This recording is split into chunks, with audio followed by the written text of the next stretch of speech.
కేవలం సర్టిఫికేట్ కాదు, real time AI knowledge తో మీ ఐటీ డ్రీమ్ నెరవేర్చుకోండి. ఇప్పుడు 35% చెల్లించండి, మిగతాది ప్లేస్మెంట్ తర్వాతే. నమస్కారం, welcome to I dream. Health talks with Vijitha కార్యక్రమానికి స్వాగతం. ప్రస్తుతం మనతో పాటు ఉన్నారు general consultant doctor V Aditya Ranganath గారు. ఇప్పుడు వారితో మాట్లాడేద్దాం. నమస్తే అండి. నమస్తే అండి. ఎలా ఉన్నారు? బాగున్నాను మ్యామ్, థ్యాంక్ యూ. అయితే షుగర్ చాలా పెద్ద సమస్యగా మారిపోతుంది. చిన్నపిల్లల నుంచి పెద్దవాళ్ళ వరకు చాలా మందిలో చూస్తున్నాం. ఆహార రీత్యా కొంతమందికి వస్తే, జెనెటిక్స్ పరంగా కొంతమందికి, ఏదేమైతేనేంటి అందరిలో ఈ సమస్య అయితే ఎక్కువగా. ఇంట్లో నలుగురు ఉంటే ఇద్దరికి ఈ సమస్య చూస్తూనే ఉన్నాం. ఒకవేళ షుగర్ని రివర్స్ చేయాలి అంటే గనక అవకాశం ఉందంటారా? ఉంటే గనక ఆ టిప్స్ ఏంటో తెలియజేయండి. సో ఇప్పుడు డయాబెటీస్ వచ్చింది, లేకపోతే బీపీ వచ్చింది, థైరాయిడ్ వచ్చింది, లేకపోతే వాట్ ఎవర్, ఇదివరకు మనం విన్నది ఏంటి అని అంటే ఒక్కసారి వస్తే లైఫ్ లాంగ్ అది తగ్గడానికి ఆస్కారం లేదు. సో మనం ఏం చేయొచ్చు, కంట్రోల్లో పెట్టుకోవాలి. సో డ్రగ్స్, అదే మన మెడిసిన్ తీసుకుంటాము రెగ్యులర్గా, ఆపకుండా తీసుకుంటే కంట్రోల్లో ఉంటుంది కాబట్టి భయపడాల్సిన అవసరం లేదని చెప్తారు. అయిపోయింది, అది అక్కడతో అయిపోయింది. బట్ ఇప్పుడు రీసెంట్ అంటే చాలా ఇయర్స్ నుంచి మనకి తెలిసిందే ఏంటి అని అంటే వీటన్నిటిని కూడా మనం రివర్స్ బ్యాక్ చేసుకోవచ్చు.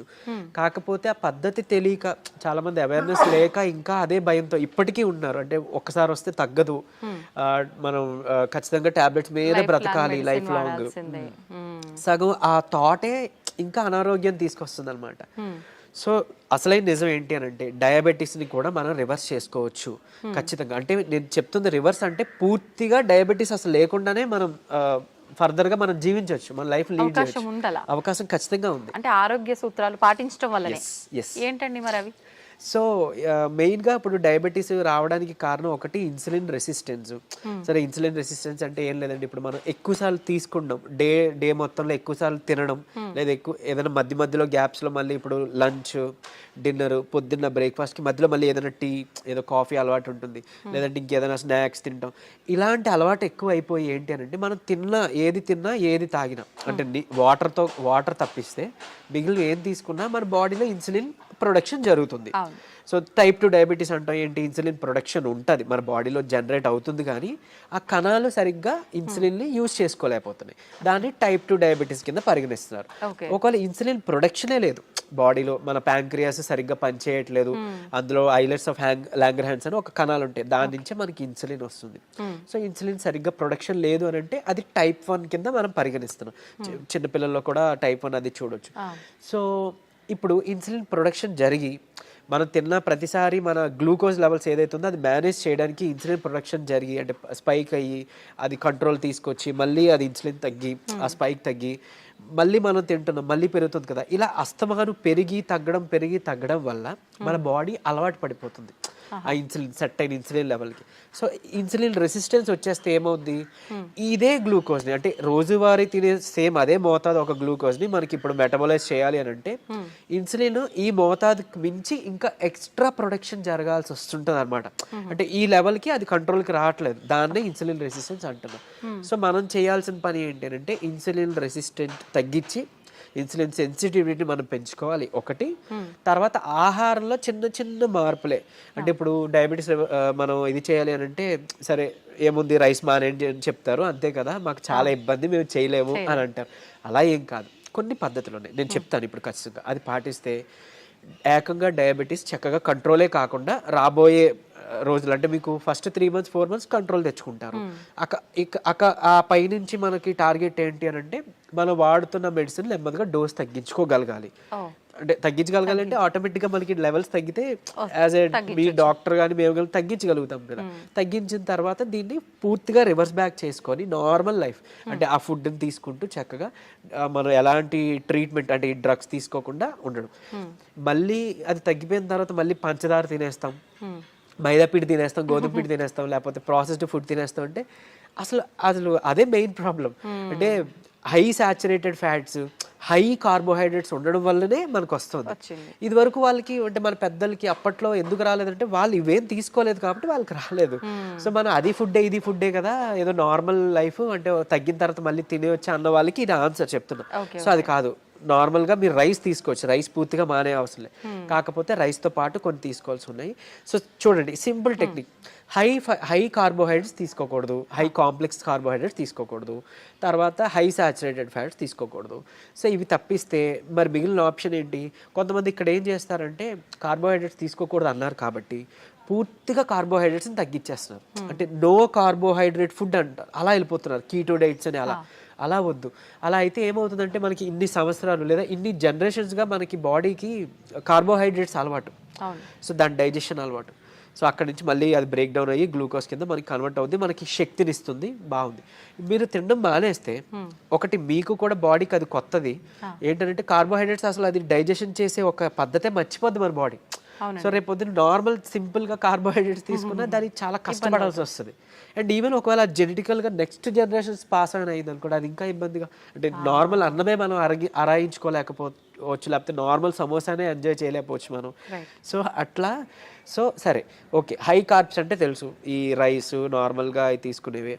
ఈ రైసు తర్వాత ఈ మైదా గోధుమ పిండి ఇవన్నీ తినమని చెప్తుంటారు, అంటే రైస్ని తగ్గించి మైదా గోధుమ పిండి తినమని అంటారు కదా. సో అది కూడా రిఫైన్డ్ తీసుకుంటే, పంచదార లేకపోతే గోధుమ పిండి ఇవన్నీ రిఫైన్డ్ ఫ్లోర్ బయట కొని తెచ్చుకుంటే అది కూడా మళ్ళీ మనకు ప్రాబ్లమే. సో మనం మిల్లులో వెళ్ళి ఆడించుకుందాం, అంటే డైరెక్ట్గా వెళ్ళి మనం గోధుమలు అలాగా గోధుమలు, దానికి జొన్నలు యాడ్ చేయొచ్చు, రాగులు యాడ్ చేయొచ్చు, సోళ్ళు అంటాం కదా, సో అలా రాగి మాల్ట్లో తీసుకునే రాగులు అవన్నీ యాడ్ చేసి దాంతో మనం రొట్టిలానో లేకపోతే మిల్లెట్స్ ఏమైనా దానికి యాడ్ చేసి, కినోవా అని ఇప్పుడు వస్తుంది, సరే అంత అఫోర్డ్ చేయలేదు అన్న వాళ్ళకి పోనీ మనకి ఏమంటారు సామెలు, అరికిలు, గంట్లు అలాంటివన్నీ తక్కువ రేట్కే వస్తుంటాయి కదా, అలాంటివి ఇంక్లూడ్ చేసుకోవచ్చు. పూర్తిగా రైస్ మానేమని నేను చెప్పట్లేదు, రైస్తో పాటు ఇది తీసుకోండి. సరే ఇదంతా కాదులేండి, ఓన్లీ రైస్ నాకు కర్రీ మాత్రమే అలవాటు ఉంది, పోనీ ఇంకేదైనా సింపుల్గా చెప్పండి అని అంటే ఉంది ఒక పద్ధతి. మనకి ఇప్పుడు ఇన్సులిన్ రెసిస్టెన్స్ అని మాట్లాడుకున్నామే, HbA1c మీ అందరికీ తెలుసు, 3 నెలల యావరేజ్ తీస్తే మనకి ఎంత ఉంది అనే దాని మీద మన డయాబెటీస్ ఉందా లేదా, కంట్రోల్లో ఉందా లేదా అని తెలుస్తుంది. సో దాన్ని మనం కంట్రోల్ పెట్టడానికే కదా ఇప్పుడు అన్ని చెప్తున్నాం. మన ఇన్సులిన్ వాడాలన్నా లేకపోతే ఈ మెట్ఫార్మిన్ మన డయాబెటీస్ డ్రగ్స్ వాడాలంటే కూడా మనకు అలానే దేవుడు కూడా ఇచ్చిన ఆహారంలో ఈ పని చేసే ఉంది. ఏంటి అని అంటే ఒకటి కీరా దోసకాయలు, తర్వాత పంకిన్ సీడ్స్ గుమ్మడి గింజలు, తర్వాత పాలకూర. వీటిలో ఏంటంటే పాలకూరలో తర్వాత పంకిన్ సీడ్స్లో వైటమిన్ ఈ ఉంటుంది, అది మీ HbA1cని చక్కగా కంట్రోల్ తీసుకొస్తుంది. అండ్ ఇప్పుడు చెప్పిన ఆహార పదార్థాల్లో మీకు ఇన్సులిన్ రెసిస్టెన్స్ని తగ్గించి సెన్సిటివిటీని పెంచే ఉంటాయి. సో ఇప్పుడు సరే కొంత లిస్ట్ చెప్తాను చూడండి. మష్రూమ్స్ బాగా అదే మన ఉడకబెట్టిన గుడ్లు ఫుల్గా విత్ సొనతో పాటు తీసుకోవాలి, అది కొలెస్ట్రాల్ కాదు, మంచి కొలెస్ట్రాల్ తీసుకోండి. సో తర్వాత నెయ్యి, తర్వాత మన కీరా దోసకాయలు, తర్వాత ఓట్స్, గ్రీన్ పీస్ అదే మన పచ్చి బఠానీలు, తర్వాత రాజ్మా, కిడ్నీ బీన్స్ అంటాం రాజ్మా, అలానే మిగిలిన బీన్స్ కూడా చక్కగా మిగిలిన రకాల బీన్స్, చిక్కుళ్ళు బీన్స్ ఇట్లాంటివన్నీ తీసుకుంటే కనుక ఇవన్నీ కూడా మీ ఇన్సులిన్ రెసిస్టెన్స్ని తగ్గించినవే. సో మీ ఇష్టం, గుడ్లు పోనీ ఆమ్లెట్ రూపంలో తీసుకోండి, నిద్రకి పనికి వస్తుంది ఆమ్లెట్, ప్లస్ దీనికి కూడా హెల్ప్ అవుతుంది. సో ఈ ఫుడ్ని మీరు కంపల్సరీగా క్యాబేజీ, కాలీఫ్లవర్, సో బ్రాకోలీ కానీ ఇలాంటి ఇవన్నీ కూడా మీ ఫుడ్ డైలీ ఫుడ్లో ఏదో ఒక రూపంలో ఇంక్లూడ్ చేసుకోండి. ఏదో ఒక్క పదార్థమైనా అట్లీస్ట్ కర్రీ, మనం అది వదిలేసి మిగిలినవేవో తీసుకున్నామంటే మళ్ళీ కంట్రోల్కి రాదు, మీ అందరికీ తెలిసిందే. చాలామంది ఎక్కువ పాలకూర కూడా తినరు, సో అట్లా. లేదంటే మునగాకు ఉంది, సో మునగాకును కూడా మీరు పౌడర్ రూపంలో చేసుకోవచ్చు, ఎండబెట్టేసి చక్కగా పౌడర్ చేసుకొని ఒక చెంచా యాడ్ చేసుకోండి ఒక ముద్దకి, అన్నంతో పాటు రైస్తో తీసుకోవచ్చు, హాట్ వాటర్లో కూడా తీసుకోవచ్చు, మజ్జిగలో కలిపి తీసుకోవచ్చు. ఇది ఒక మనిషికి డైలీ లిమిట్ ఒక చెంచా. సో అట్లా అని ఇప్పుడు ఏం చేస్తారంటే కొంతమంది ఏదైనా రసం, చారు దాంట్లో కలిపేస్తారు, బట్ అది కలిపేస్తే అంటే ఇంట్లో 3 members 4 members ఉంటే అందులో ఎవరికి ఎంత వెళ్ళేది తెలియదు కదా. సో డైరెక్ట్గా మీరు కలుపుకోవడం బెటర్, ఏదర్ వాటర్లోనో మజ్జిగలోనో లేదా మీ అన్నం గిన్నెలోనో. ఇంకోటి అన్నము, ఇప్పుడు అలానే అదే అన్నము కూర తినే ముందుగా 1 కప్పు కీరా దోసకాయ తీసుకోండి, లేదా బీన్స్, మొలకలు తీసుకోండి చక్కగా, ఇవన్నీ మీకు హెల్ప్ అవుతుంది. లేదంటే మన దాలిమ్మ గింజలు 1 కప్ పెట్టుకోవచ్చు, పెట్టి ముందు అది తిని తర్వాత అన్నము కూర మనం తీసుకుందాం. అలానే అన్నం తినే ముందు, టిఫిన్ తినే ముందు, నైట్ డిన్నర్ చేసే ముందు ఏం చేయొచ్చు అనంటే కొంచెం పెప్పర్ అంటే మన మిరియాల పొడి 1 చిటికెడు తీసుకొని నిమ్మరసం యాడ్ చేసి కొంచెం గోరువెచ్చని నీటిలో ఒక కప్పు లేదా 1 గ్లాసు గోరువెచ్చని నీటిలో కలిపి తాగేసేయండి. ఎందుకు అనంటే ఇప్పుడు ఈ పెప్పర్లో ఉండే పైపరిన్ అనేది మన ఏమంటారు యాక్టివ్ ఇంగ్రీడియంట్, మెడిసినల్ వాల్యూ ఉండే ఇంగ్రీడియంట్. ఇది మన లివర్లో, ప్యాంక్రియాస్లో అదే ఎక్కడి నుంచి అయితే ఇన్సులిన్ వస్తుందో అందులో అక్కడ డైజెషన్ ఎంజైమ్స్ని వాటిని కూడా మంచిగా ఇది ఏమంటారు మెటబాలైజ్ చేస్తుంది. కరెక్ట్గా మెటబాలిజం బాగా జరిగి ఎంజైమ్స్ అన్ని మంచిగా ఫంక్షన్ అయ్యేలా చేస్తుంది. సో తర్వాత ఇంకొకటి మోర్ ఓవర్ ఈ ఏవైతే కాంప్లెక్స్ కార్బోహైడ్రేట్స్ మన హై కార్బ్స్ అన్నాం కదా దాన్ని బాగా కరెక్ట్గా డైజెషన్ జరిగేలాగా మెటబాలైజ్ అయ్యేలాగా ఇది హెల్ప్ చేస్తుంది. అండ్ ఈవెన్ మన పోషకాలు ఏవైతే ఉన్నాయో ఆకుకూరలోనో లేకపోతే మనం తీసుకునే ఫుడ్లోనో అవి మనం వంట పట్టడం అంటాం కదా మన అబ్జార్ప్షన్ అవి అబ్జార్బ్ చేయడానికి ఈ పైపర్ ఈ పెప్పర్ మన మిరియాలు పొడి చాలా బాగా హెల్ప్ చేస్తుంది. సో ఈ రూపంలో తీసుకున్నారనుకోండి మీరు తిన్న తర్వాత పెరిగే షుగర్ లెవెల్స్ కంట్రోల్కి వస్తాయి అండ్ ఈవెన్ మనకి లోపల ఫంక్షనింగ్ బాగా మెరుగుపడుతుంది. ఇకపోతే డయాబెటీస్ రివర్సల్ గురించి వద్దాం. సో నేను ఇప్పుడు చెప్పింది 3 to 4 months చేస్తే ఖచ్చితంగా మీ షుగర్ లెవెల్స్లో చాలా వరకు మీకు తగ్గడం మీరే గమనించుకుంటారు. మీరు ఇంత అద్భుతంగా పనిచేస్తుందా అని అంటారు. ఎందుకనంటే చాలా మందికి ఒకటి ఉండిపోయింది సైకలాజికల్గా, అంటే drugs like what ever medicine మాత్రమే మెడిసిన్, ఫుడ్ అంటే జస్ట్ ఆహారం మాత్రమే. అసలు కాదు. మీకు గుర్తుంటుంటే ఎప్పుడైనా మీ నాన్నమ్మలు అమ్మమ్మలు మీకు ఎప్పుడైనా పొట్టనొప్పి వచ్చింది అని అంటే ఏదైనా వాము కొంచెం సాల్ట్ కలిపిస్తే వెంటనే తగ్గడం మనం గమనించి ఉంటాం. లేదంటే మెంతులు మింగేసి తాగేయండి వాటర్ అంటాం. అవన్నీ ఎందుకు పనిచేస్తున్నాయి? ఇప్పుడు యాంటాసిడ్స్ ఏవో వెళ్ళి పరగడుపున మాత్రలు మనం పైకి వెళ్ళి తెచ్చుకొని వేసుకుంటున్నాం. అవేం అవసరం లేకుండా వాళ్ళు బతికారు కదా. ఎలా బతికారు? ఇలానే. ఇవన్నీ ఫుడ్డే మెడిసిన్. ఎగ్జాక్ట్లీ. మనకి ఏదైనా అనారోగ్యం వస్తుంటే మెడికల్ షాప్ కి మనం బయటకు వెళ్ళొద్దు, మన కిచెన్ లోకి వెళ్ళాలన్నమాట. యాక్చువల్గా పోపుల డబ్బాలే మనకి డ్రగ్ ఇది అన్నట్లు, స్టోర్ అన్నట్టు. సో ఖచ్చితంగా ఇది వర్క్ అవుతుంది. అండ్ మోర్ ఓవర్ అంటే ఇప్పుడు మన బెర్రీస్ నుంచి ప్లాంట్స్ నుంచి ఎక్స్ట్రాక్ట్ చేసిన బెర్బరిన్ అనేది ఒక సప్లిమెంట్ ఉంటుంది ఆబ్వియస్లీ. సరే అది అందరూ వాడాల్సిన అవసరం లేదు కానీ ఒక బూస్టప్ కింద పనికి వస్తుంది. అంటే ఎలా అయితే మనకి డయాబెటీస్ని మనకి తగ్గించడానికి మెట్ఫార్మిన్ అనే ఒక మెడిసిన్ తీసుకుంటున్నామో సేమ్ ఇది కూడా అదే పనిచేస్తుంది. కానీ బట్ మెట్ఫార్మిన్తో వచ్చే వైటమిన్ B12 డెఫిషియన్సీ ఇందులో లేదు, ఈ బెర్బరిన్లో లేదు. సరే ఓకే, అవైలబుల్ ఉన్న వాళ్ళు వాడుకుంటారు, అందరూ ఇది వాడాలని రూల్ లేదు. కానీ బట్ ఈ సింపుల్ టిప్స్ పాటించండి, ఇది ఒకటి. తర్వాత ఖచ్చితంగా ఒక 5 minutes వాకింగ్ ఉంటే చాలు. 5 minutes వాకింగ్ అంటే తిన్న తర్వాత ఒక 10 నిమిషాలు అలా 5 minutes వాకింగ్ చేస్తే చాలు. మీ ఆఫీస్ ఏరియా, మీ బెడ్రూమ్, మీ హాల్ ఎక్కడైనా ఆయాసం రావాలి, చెమటలు పట్టాలి, ఇట్లానే వాకింగ్ చేస్తేనే మనకి వర్కౌట్ అయినట్టు అని అస్సలు కాదు. బాడీ మూమెంట్ ఉండాలి. సో అది చేసుకుంటే చాలు, డయాబెటీస్ మనకి తగ్గుతుంది. రివర్స్కి చెప్పుకున్న ఇందాక ఇంగ్రీడియంట్స్ ఉన్నాయి కదా, పంకిన్ సీడ్స్ అవ్వచ్చు, మన HbA1c కంట్రోల్ చేసి ఇన్సులిన్ సెన్సిటివిటీ పెంచేవి, ఇవి మీరు చేసుకుంటే 3 to 4 months ఖచ్చితంగా రివర్స్ అయిపోతుంది. ఇప్పుడు చాలా మంది మనం చూస్తూ ఉంటామండి, జామకాయ ఆకులు, లేత చిగుర్లు అని చెప్పి, లేదు అంటే తిప్పతీగ అని చెప్పి, ఇలాంటి కొన్ని ఆకులతో వేణిల్లో వేసి మరిగించిన వాటర్ తాగుతుంటారు షుగర్ ఉన్న వాళ్ళు. ఇది వర్క్ అవుతుంది అంటారా? యాక్చువల్గా ఇప్పుడు జామ ఆకులు ఉన్నాయి కదా, లేత తీసుకొని ఒక 4 ఆకులు మనం వేడి నీటిలో వేసి మరిగించి కషాయంలా తీసుకొని ఉదయం సాయంత్రం లేదా ఒక పూట అట్లీస్ట్ పరగడుపునైనా కానీ తాగితే కనుక అమోఘంగా ఆ రోజే పెరిగిన షుగర్ లెవెల్స్ తగ్గిపోయాయి. సో నేను ప్రీవియస్ వీడియోలో జామాకులు కషాయం గురించి చెప్పినప్పుడు చాలా మంది ఫోన్ చేసి అంటే ట్రై చేసి చక్కగా ఫస్ట్ నమ్మారు, ట్రై చేశారు.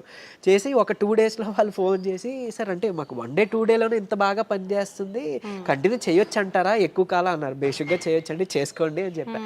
సో ఈవెన్ అది వాళ్ళకి ఏంటంటే డయాబెటీస్ ఎక్కువ, షుగర్ లెవెల్స్ ఎక్కువ ఉండడం వల్ల కొంతమందికి నిస్సత్తువ, నీరసంగా ఉంటుంది కదా, దాన్ని కూడా ఇది మనకి జామాకులు బాగా హెల్ప్ అవుతుంది. జామకాయ తినొచ్చు, బొప్పాయి తినొచ్చు, అట్లనే జామాకులు కషాయం బాగా హెల్ప్ అవుతుంది, తీసుకోవచ్చు. తిప్పతీగ కూడా తీసుకోవచ్చు. బట్ తిప్పతీగ చాలా మంది తెలియక కోవిడ్ టైంలో అంటే ఇప్పుడు వైరస్ నుంచి బయటపడాలని తెలియక చాలా మంది ఓవర్ డోసెస్లో తీసుకుని వితిన్ 15 daysలో వాళ్ళ లివర్ మొత్తం డ్యామేజ్ అయ్యి ఎమర్జెన్సీ వార్డులో అడ్మిట్ అవ్వడం, చనిపోవడం జరిగింది.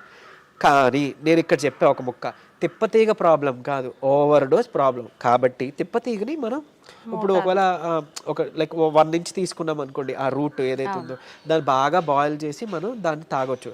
దాంట్లో కొంచెం ఉసిరి పొడి యాడ్ చేయొచ్చు, లేదంటే మునగాకు యాడ్ చేసుకోవచ్చు 1/2 spoon అట్లా. ఇలాగా మనం తీసుకున్నాం అనుకోండి మనకి మంచిగా బెనిఫిటే. ఇప్పుడు అలాగని ఏంటి ఫ్లాక్ సీడ్స్ ఉన్నాయి, అవిసె గింజలు ఉన్నాయి. అవిసె గింజలు మనకి కొలెస్ట్రాల్ తగ్గిస్తుంటుంది, డయాబెటీస్ని రివర్స్ చేస్తుంది బాగా. అంటే ఒక 2 చెంచాలు మనం పౌడర్లా కానీ తయారు చేసుకొని మనం ఫ్లాక్ సీడ్స్ తీసుకుంటే, ఇదే ఫ్లాక్ సీడ్స్ గురించి ఒక పేపర్లో ఒక ఆర్టికల్ వచ్చింది. ఏంటి, ఫ్లాక్ సీడ్స్ తీసుకోకూడదు, లివర్కి మంచిది కాదు, లేకపోతే ఇంకోటి ఏదో అని. కరెక్టే, ఏదైనా అతిగా తీసుకుంటే మనకి ఫుడ్ అయినా ఆబ్వియస్లీ కదా. సో అంతే, అది పట్టుకొని ఉండొద్దు. అరే ఇప్పుడు తిప్పతీగ ఏదో ప్రాబ్లం, సరే తిప్పతీగ పక్కన పెడితే అట్లీస్ట్ ఫ్లాక్ సీడ్స్, ఉసిరికాయ ఫ్లాక్ సీడ్స్, లేకపోతే మన ఏమన్నాం మన పెప్పర్, సో ఇట్లాంటివి ఉన్నాయి కదా, వీటి వల్ల ఏం చేయటం జరగదు. డ్యామ్ షూర్ మంచిదే. సో లిమిట్లో తీసుకోండి. ఇంకోటి ఫ్లాక్ సీడ్స్ గురించి ఇప్పుడు మాట్లాడుకున్నాం కాబట్టి చాలా మంది తెలియక దాన్ని పౌడర్ చేసి స్టోర్ చేసుకుంటున్నారు. వద్దు, అది ఏంటి అంటే ఆక్సిజన్కి సెన్సిటివ్ అనమాట, ఎయిర్ సెన్సిటివ్ యాక్చువల్గా. దీన్ని మనం ఎంత ఎయిర్ టైట్ దీంట్లో స్టోర్ చేసుకున్నా, ఎంత అమోఘంగా పనిచేస్తుందో ఇది అంత చేడ్ చేస్తుంది. స్టోర్ చేస్తే ఆక్సిడైజ్డ్ అయిపోతే మనం ఎంత ఇది చేసినా అది అయిపోతుంది. సో ఫ్రెష్గా తయారు చేసుకోండి. ఒక 2 చెంచాలు చిన్న మిక్సీ గిన్నెలో మాత్రం అవుతుంది, పెద్ద మిక్సీ గిన్నెలో అవ్వదు. సో చేసుకొని మీరు బటర్ మిల్క్లో మిక్స్ చేసుకోవచ్చు. కొలెస్ట్రాల్ తగ్గుతుంది, డయాబెటీస్ రివర్సల్కి హెల్ప్ అవుతుంది. అండ్ ఈవెన్ మనకి బయట బనానా ఫ్లోర్ అని దొరుకుతుంది, అరటి దీని నుంచి తీసిన పిండి. సో అది ఆన్లైన్లో వాటిలో అవైలబుల్, దాన్ని తెచ్చుకోండి. ఒక చెంచా చక్కగా బటర్ మిల్క్ దీంట్లో మిక్స్ చేసుకోండి. ఈ ఫ్లాక్ సీడ్స్ని మిక్సీలో పౌడర్ చేసుకోండి, పరగడుపునే తాగండి. మీకు డయాబెటీస్ని కంట్రోల్ రివర్స్ చేయడానికి హెల్ప్ అవుతుంది. ఎందుకు అంటే రెసిస్టెన్స్ స్టార్చ్ అదన్నీ ఉంటేనే మనకి యూజువలీ చాలా ఇదనమాట. సో డయాబెటీస్ రివర్స్ చేయడంలో ఈ అరటి ఫ్లోర్ ఏదైతే ఉందో అమోఘంగా పనిచేస్తుంది. ఒక్క చెంచా చాలు, మీరు తినే దాంట్లో ఎందులోనూ కలుపుకోవచ్చు. ఈవెన్ ఏమంటారు, మీరు తినే ఏదైనా అట్టు రొట్టెలో వేసుకోండి, లేదంటే ఇలా బటర్ మిల్క్లో మిక్స్ చేసుకోండి. ఇది ఖచ్చితంగా మీ డయాబెటీస్ రివర్సల్కి హెల్ప్ అవుతుంది. సో ఎందుకు, ఇన్సులిన్ రెసిస్టెన్స్ మనకి మెయిన్గా రివర్స్ అవుతుంది కదా, అంతే. ఇదే సీక్రెట్ ఫార్ములా, ఇది నమ్మి చేయండి. నిజంగా చెప్తున్నా, మీరు ఇయర్స్ డ్రగ్స్ అది వాడాల్సిన అవసరం లేదు. అండ్ ప్రీవియస్గా ఒక వీడియోలో నేను చెప్పాను, లైక్ పరగడుపున ఒక చెంచా కలబంద గుజ్జు తీసుకోండి అని. అది నేను ఎక్కడో మెడికల్ క్యాంప్కి వెళ్ళినప్పుడు ఒక ఆవిడ నా వీడియో చూసారంట, ఆవిడ కంట్రోల్ అయింది. సో మీరు ఇదివరకు వాడేవారు కదండి ట్యాబ్లెట్, ఈ నెల చాలా వరకు తగ్గింది. ఏం చేశారంటే, మీ వీడియో చూసాను సార్, యాక్చువల్గా కలబంద గుజ్జు చెప్పారు, పరగడుపును తీసుకోవడం మొదలు పెట్టాను, నాకు ట్యాబ్లెట్ తగ్గిపోయింది, సగానికి సగం డోస్ తగ్గిపోయింది. And with in next 2nd or 3rd మంత్లో ఆవిడకి పూర్తిగా నేను ఆపేశాను, ట్యాబ్లెట్ తీసుకోవాల్సిన అవసరం లేదు, ఆవిడకి డౌన్ అయిపోతుంది. సో అంత బాగా పనిచేస్తాయి మనకి దేవుడు ఇచ్చిన ఇవన్నీ మెడిసిన్సే. సో ఇందులో చెప్పింది ఏదైనా వాడుకోండి. మీకు ఏం పని చేసిందో కమెంట్లో చెప్పండి. సో మిగిలిన వాళ్ళకి ఇన్స్పైరింగ్గా ఉంటుంది. అండ్ ఏది పని చేయలేదో లైక్ నాకు తెలిసినప్పుడు నేను సజెస్ట్ చేయగలుగుతాను మీకు ఆల్టర్నేట్గా. ఓకే, థ్యాంక్ యూ అండి. నిజంగా చాలా యూస్ఫుల్ టిప్స్ అనేది తెలియజేయడం జరిగింది. నమస్తే.